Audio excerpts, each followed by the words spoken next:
démission, démission, démission, démission. Es-tu fort que ça?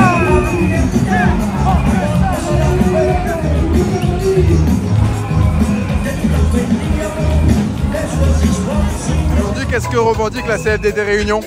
Aujourd'hui, la CFDT Réunion revendique avant tout qu'un vrai dialogue se crée avec le gouvernement et ici nos représentants. Il ne peut être concevable et tout que les forces vives de l'hôpital, enfin de la Réunion, les syndicats, ne soient pas reçus, ne soient pas entendus et ne soient pas écoutés à travers les demandes des salariés. Mesdames et messieurs, vous dehors et que la rue crie tous ensemble. On est là justement pour revendiquer nos droits à la retraite, nos droits à vivre, simplement le droit à vivre. Ce que le gouvernement met en place en ce moment, ça ne nous intéresse pas, c'est pas bon pour nous, c'est pas bon pour la population. Nous, on travaille tous les jours, on n'est pas là pour dire qu'on va travailler et aller prendre, par exemple, si on est en arrêt maladie, on ne peut pas dire qu'on va en congé ou qu'on va se gratter le cul. On est en arrêt maladie parce qu'on est malade. Les gens qui sont en arrêt maladie ne peuvent pas subir la mauvaise gestion de l'État.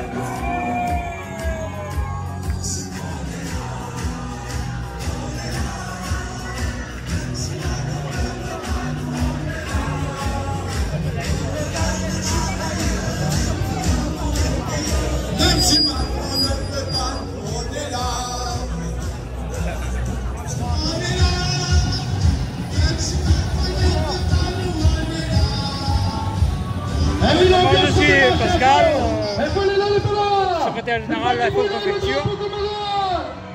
Et nous, on est dans la rue pour dénoncer le plan d'austérité du gouvernement. C'est pas malgré qu'on a changé de Premier ministre, la politique sera toujours la même et nos revendications sont toujours les mêmes. Donc on ne veut pas de coupe budgétaire qui va mettre en difficulté la population réunionnaise, les personnes les plus fragiles.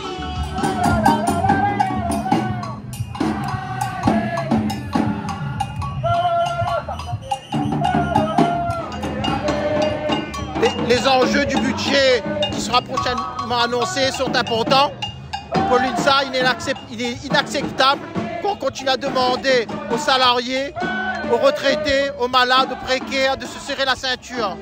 Un autre cap existe, il faut réorienter les efforts vers les plus riches. Et c'est pour ça que l'UNSA demande plus de justice sociale. Ce n'est pas la dette qui nous étouffe, c'est l'explosion des inégalités sociales. Plus fort que ça. Qu'est-ce qu'on veut? Et je suis là pour informer qu'on est en train de dézinguer les parcs nationaux au niveau national. C'est-à-dire qu'il y a des projets de fusion des 11 établissements publics des parcs nationaux qui risquent d'être fusionnés avec l'OFB. Donc ça veut dire mutualisation des moyens, perte d'autonomie des parcs, disparition des conseils d'administration dans les parcs nationaux. Donc ça veut dire perte de l'ancrage territorial des parcs. C'est-à-dire que les conseils d'administration sont composés de représentants locaux des communes adhérentes au parc, des services de l'État et ils ont un pouvoir décisionnel. C'est-à-dire que les élus locaux peuvent prendre part aux décisions qui sont prises dans le parc national, quoi. Là, on risque de se retrouver comme dans le cas des parcs marins, gérés par l'OFB, avec des conseils de gestion qui n'ont plus aucun pouvoir décisionnel. Et en plus,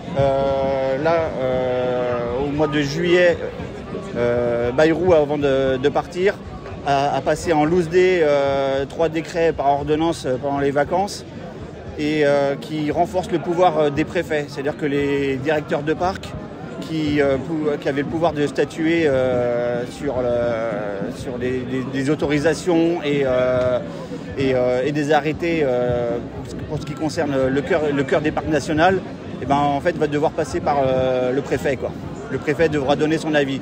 En gros, grosso modo, le ministère de l'Intérieur, désormais, va avoir son mot à dire sur les questions d'écologie, quoi. Il faut savoir que nous sommes mobilisés pour défendre les services publics en danger, parce que moins de moyens, une précarisation de l'emploi, avec toujours des efforts demandés aux salariés, donc une stagnation salariale aussi, moins de moyens, que ce soit dans l'éducation ou dans la fonction publique territoriale. On a vu le budget où les collectivités doivent faire encore beaucoup d'efforts. Donc ça se traduit par quoi? Ça se traduit par moins de moyens et un service de qualité, un service public de qualité moindre. Il faut savoir aussi que nous dénonçons aussi les suppressions les jours de carence imposés. Donc on peut pas, on est malade, mais on a double peine puisqu'on va perdre ensuite du salaire aussi. Donc pour toutes ces raisons, avec des revendications qui remontent à plusieurs années, dont le retour à une retraite à 60 ans. Donc toutes ces revendications n'ont pas été entendues, même si le ministre a fait une petite annonce en disant qu'il revenait sur les 2 jours fériés et sur quelques avantages des ministres. Cela, on est bien loin du compte. Il est impératif que nous restions mobilisés afin que nos revendications soient réellement entendues et que le partage des richesses se fasse de manière vraiment équitable. C'est toute une série de mesures du gouvernement qui ne nous plaisent pas, notamment le recul de l'âge à la retraite, les droits des handicapés, le moins bon remboursement des médicaments. J'invente rien, en fait, ça touche tous les Réunionnais, qu'ils soient dans la vie active ou retraités ou chômeurs. En fait, on a l'impression que l'État veut faire des économies sur notre dos, alors qu'il y a de l'argent à trouver ailleurs, notamment avec les ultra riches, notamment sur la guerre en Ukraine. On dépense de l'argent, des milliards pour un pays qui, c'est vrai, fait partie de l'Europe, mais bon, on n'est pas directement concerné par ce conflit, alors qu'il y a des milliers de gens en France qui souffrent tous les jours et qui vivent dans la précarité. Merci. Quand ça nous demande, juste qu'ils regardent à nous un petit peu, qu'ils entendent un peu notre cri, parce que nous n'avons pas crié depuis combien de temps? Depuis Covid, depuis Gilets jaunes, depuis tout le temps. Et ils n'arrêtent pas en fait, ils démontent à nous tout le temps. Ça veut dire que nous, ce qu'on a besoin, c'est des moyens. Nous, ça nous a besoin, c'est que le service public qui existe encore. Il tient beau debout. Et là, il tient beau plus debout. Il est en train de flancher complètement. Pourquoi? Parce que les moyens n'est pas là. Par contre, ce qu'il veut, c'est que nous donne à autres notre moyen. Nous donne à autres notre moyen, alors que les Sénats, ils viennent dire 200 milliards qu'ils donnent aux entreprises. Comment on veut que nous a pas crié qu'ils cherchent 40 milliards chez nous, alors que des milliards les donner? Et attention, on n'a pas de bilan là-dessus. On n'a bilan que sur les ouvriers, que sur les fonctionnaires. Ah, fonctionnaires, il y en a trop. Ah, il faut que nous économisons. Ça, il peut raboter. Mais par contre, là où ça n'a l'argent, on n'entend jamais, il rabote. Mais là, nous, on est là parce que nous voulons qu'ils entendent à nous, nous voulons qu'ils écoutent à nous, nous va crier tant qu'il faudra. De toute façon, on ne fait que ça. La seule façon que nous avons pour qu'ils entendent à nous, c'est dans le chemin. Aujourd'hui, vous êtes ici, vous manifestez, pourquoi? Alors je manifeste justement pour dénoncer l'inertie judiciaire concernant les agressions physiques et sexuelles. Lorsqu'il y a un signalement, la justice a une lenteur sur la prise en compte de ces dossiers-là, ce qui fait que du coup l'enfant victime d'agressions physiques et sexuelles n'a pas tout de suite les mesures nécessaires pour le mettre en sécurité et en protection. Est-ce que vous pouvez me rappeler, c'est une association que vous avez créée? Alors c'est un collectif, les Tricoteuses de France. Donc on est plusieurs mères protectrices, donc parents protecteurs, lorsqu'il y a un signalement qui est fait par rapport au procureur sur des agressions physiques et sexuelles. Malheureusement, souvent les signalements sont classés sans suite, ou alors les signalements restent comme ça, sauf que les juges civils ne prennent pas en compte le pénal, ce qui fait qu'on retrouve parfois des jugements qui sont complètement à l'inverse de ce qu'on peut attendre dans le principe de précaution, ce qui fait qu'on a des enfants qui sont placés chez le parent présumé agresseur, qui est dénoncé par la parole de l'enfant. Et encore une fois, la parole de l'enfant, lorsqu'elle est présente, souvent elle n'est pas assez complète, puisqu'il manque des éléments circonstanciés, et ce qui amène parfois à des classements de ces auditions sans qu'il y ait de poursuite ou d'instruction du dossier ou d'investigation plus poussée afin de protéger au mieux les enfants. Donc aujourd'hui, on dit la parole de l'enfant, on est capable aujourd'hui de recueillir et d'entendre les enfants, de les croire. Malheureusement, cette croyance, elle est illusoire. Bonjour, je suis Nathalie et je suis pharmacienne titulaire d'une pharmacie de quartier à Sainte-Suzanne. Ma présence ici est super importante. Je veux porter la voix des pharmaciens en souffrance. Moi, je suis installée depuis peu, donc depuis 4 ans. J'ai une grosse dette sur mes épaules. Et si demain, cet arrêté passe, donc on est menacé. Donc moi, j'aime mon métier. J'ai fait des études pour ça. Je me bats, j'adore mon métier, j'adore ma pharmacie, j'adore mes patients et encore plus mon équipe. Et c'est pour eux que je me bats et que je suis présente aujourd'hui pour défendre mes droits. Mais là, on est réellement en danger. Donc c'était important pour moi de sortir. Nous sommes très inquiets sur les mesures économiques prises à la va-vite par le dernier gouvernement, à savoir des modifications de politique de prix de médicaments qui non seulement ont un impact très fort sur l'économie de l'officine, menace la plupart des petites officines dans le réseau officinal, et pas que les petites d'ailleurs, mais aussi risque d'atteindre très concrètement les patients, parce que aujourd'hui nous avons une structure de prix du médicament qui fait que nous avons les prix les plus bas d'Europe, et que face à des laboratoires mondialisés, nous risquons de ne plus être leur priorité en termes d'approvisionnement. Nous souffrons déjà énormément de ruptures. Et tout le problème va être que ces ruptures vont impacter le patient dans un premier temps, risquent d'entraîner des surcoûts parce que le patient, lorsqu'il est plus équilibré, dans le cas de traitement chronique, risque de faire des accidents, se retrouver à l'hôpital. Enfin, il y a une cascade d'événements qui ne vont pas dans le sens, on va dire, de la santé du patient, mais aussi de la volonté du gouvernement, des économies, parce que quand un patient part à l'hôpital, les conséquences sont beaucoup plus importantes, on va dire, que par rapport aux économies faites de façon complètement ponctuelle sur le prix des médicaments qui sont déjà très bas. Nous sommes juste contre le fait que le gouvernement prenne des décisions sans nous consulter, sans discuter, et qui, à mon avis, ne vont pas dans le sens de la population, du réseau officinal, et qui risquent d'avoir des conséquences dramatiques pour l'officine. Okay. Alors, la mobilisation, on est mobilisé depuis fin juin 2025, suite à la décision du gouvernement de baisser nos remises génériques. Donc on perd nos entreprises, parce qu'on est des entreprises avec des salariés, perdent beaucoup de revenus à cause de cette perte de remise. Et du coup, on manifeste pour abandonner cet arrêté et revenir à notre remise initiale. Voilà. Je voudrais expliquer, je rebondis. On dit baisse des remises. Je veux expliquer ça, parce qu'en fait, c'est pas une baisse de remise. On nous avait donné la possibilité de promouvoir les génériques pour faire des économies à la sécurité sociale. Comme le générique est à un prix bas, donc il y avait une perte notoire pour le pharmacien, et c'était une compensation par rapport à cette perte d'avoir cette remise sur générique. Donc ce n'est pas un cadeau, c'est tout à fait dans le sens des économies de la sécurité sociale. Alors oui, donc je vais confirmer ce qu'a dit Madame Sautron. C'était une rémunération à l'époque pour développer le générique, qui est un médicament comme un autre. Le pharmacien, lui, il faut savoir qu'il est rémunéré pour délivrer des médicaments. Ça, c'est son rôle. Et c'est parfois, j'ai l'impression quelquefois que ce n'est pas bien compris. Donc, c'est notre rôle et on est rémunéré pour ça. Donc à l'époque, on nous a donné une rémunération pour délivrer le générique. Et aujourd'hui, on nous dit que on nous enlève cette rémunération, elle faisait partie intégrante du fonctionnement de nos officines. Ça permettait aux officines de fonctionner correctement, de payer leurs salariés, de mettre en place des nouvelles missions.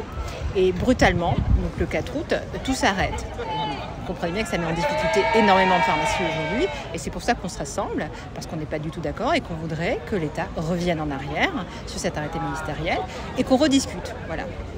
C'était une décision unilatérale du gouvernement Bayrou. Et après avoir travaillé plus de 40 ans à promouvoir le générique, à le faire accepter par la population, parce que ça a été donné dans un premier temps aux médecins qui n'ont pas pu le mettre en place. C'est grâce aux pharmaciens qu'actuellement, 90% des médicaments, c'est des génériques finalement. Et on enlève cette remise qui est notre gagne-pain, en fait, tout simplement. On dit bien que ce n'est pas un cadeau. Moi, je veux le dire et répéter parce que on pourrait penser que remise égale cadeau. Non, pas du tout. On a procuré des économies à la Sécu. Par contre, ce que le gouvernement fait là, de son propre chef, il baisse donc ses génériques. Ça ne rapporte rien à la Sécu. Ça rapporte aux industries pharmaceutiques, aux laboratoires. On ne sait pas trop ce qu'il y a comme accord entre eux, mais voilà, le pharmacien est toujours le premier à passer à la trappe, quoi. Cette baisse de remise générique peut entraîner la perte de pas mal de pharmacies de proximité. Les Réunionnais, en fait, ils vont devoir faire plusieurs kilomètres, même s'ils n'ont pas de transport, pour chercher leur ordonnance, parce que leur pharmacie de quartier va fermer. C'est surtout les petites pharmacies, les pharmacies de quartier, les pharmacies dans les hauts, les pharmacies retirées dans les bas, qui vont en pâtir de cette mesure gouvernementale. J'ai cru comprendre tout à l'heure que vous avez rendez-vous avec la préfecture tout à l'heure. Oui, on a rendez-vous avec monsieur le préfet à 15h, Sabine Lény, présidente de la FED, moi-même, et monsieur Loïc Lemay, président de l'USPO. Il y a eu 41 pharmacies à réquisitionner. Vous avez eu des nouvelles depuis hier? Au niveau de l'ARS pourquoi il y avait autant de pharmacies qui étaient... Écoutez, les raisons qui ont été annoncées ne me semblent pas tout à fait justifiées. Vous savez, un jour de fermeture en pharmacie, c'est comme un dimanche. Donc en général, un dimanche, vous avez 6 pharmacies réquisitionnées sur l'ensemble de l'île. Nous avons proposé, avec l'ensemble de la profession, 12 pharmacies. Puisqu'il y avait quand même beaucoup de grèves annoncées, on a multiplié par 2 le nombre de pharmacies pour que la population puisse avoir ces traitements d'urgence le plus simplement possible. Mais l'ARS ne nous a pas entendus et a préféré réquisitionner davantage de pharmacies, en sachant que les pharmaciens veulent faire grève face à cette mesure. Donc en réquisitionner autant, c'est quelque part... en fait, démobiliser certains pharmaciens qui seraient prêts à faire grève. Voilà. Donc c'est une réquisition que nous n'avons pas tout à fait compris. Par exemple, en Guadeloupe, vous avez 150 pharmacies, il y a eu 6 réquisitions. Donc, on se demande pourquoi à La Réunion, avec 243 pharmacies, nous avons 41 réquisitions. Et vous allez en parler avec le préfet tout à l'heure? Oui, le sujet va être abordé avec monsieur le préfet. En tout cas, on va lui demander pourquoi autant de réquisitions et il apportera certainement une réponse. D'ailleurs, je rebondis, il y a plusieurs pharmacies qui n'ont pas reçu leur réquisition en bonne et due forme. Du coup, ils se retrouvent fermés aujourd'hui. Mais ils ont bien mis des affiches sur leur rideau, comme quoi ils étaient en grève.